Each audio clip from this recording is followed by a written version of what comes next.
नमस्कार, मैं वैशाली और आप देख रहे हैं लल्लू लाल न्यूज चैनल। चलिए रुक करते हैं आज की ताजा खबरों पर। 135 मिनट पीएम मोदी ने लोकसभा में अपना ही रिकॉर्ड तोड़ा। बड़े भाषण की 25 बड़ी बातें। देश के इतिहास में ये पहली बार है जब किसी प्रधानमंत्री ने लोकसभा में इतने लंबे वक्त तक भाषण दिया। इससे पहले अगस्त 2023 में प्रधानमंत्री मोदी ने 2 घंटे 13 मिनट का भाषण दिया। राष्ट्रपति अभिभाषण के बाद धन्यवाद प्रस्ताव के दौरान लोकसभा में प्रधानमंत्री नरेंद्र मोदी काफी आक्रामक नजर आए।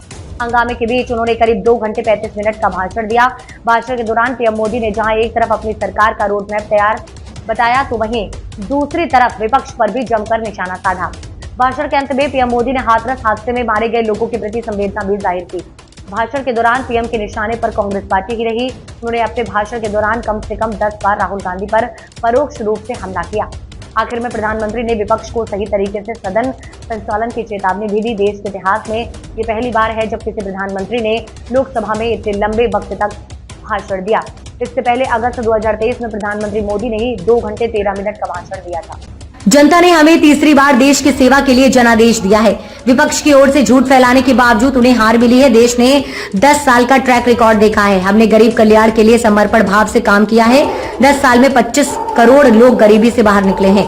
2014 से पहले रोज भ्रष्टाचार की खबरें आती हैं। देश में लोग भ्रष्टाचार से पीड़ित हैं। हमारा लक्ष्य नेशन फर्स्ट यानी भारत सर्वप्रथम का रहा। भारत प्रथम का हर काम तराजू पर किया जा रहा है। हम तीसरी बार सरकार में आए हैं तो 3 गुना ज्यादा मेहनत से काम करेंगे। 2014 से पहले तुष्टीकरण की राजनीति होती थी, लेकिन अब संतुष्टीकरण की राजनीति हो रही है। पहले सरकार भी बेशर्मी से घोटालों की बात को स्वीकार लेती थी। लोग सीधे मुंह से कह देते थे कि 1 रुपए बेचते हैं तो 15 पैसा ही लोगों तक पहुंचता है, 85 पैसा लोग खा जाते हैं। जम्मू कश्मीर से धारा 370 हटाई गई। आज जो व्यक्ति संविधान को सिर पर लेके घूम रहा है उसकी सरकार के वक्त कश्मीर में संविधान की एंट्री बैन थी, लेकिन अब लोग इसे स्वीकार कर रहे हैं। 2024 के चुनाव में कांग्रेस परजीवी पार्टी बन गई है। 2024 का चुनाव कांग्रेस के खिलाफ एक बड़ा जनादेश है। कांग्रेस इस परिणाम से एक बच्चे को बहलाने में जुटी है। 1984 के बाद से अब तक देश में 10 बार लोकसभा चुनाव कराए गए हैं। कांग्रेस इस बार 13 राज्यों में 0 सीट पर सिमट गई। मध्य प्रदेश, गुजरात और छत्तीसगढ़ की 64 लोकसभा सीटों में से उसे सिर्फ 2 सीट पर जीत मिली है।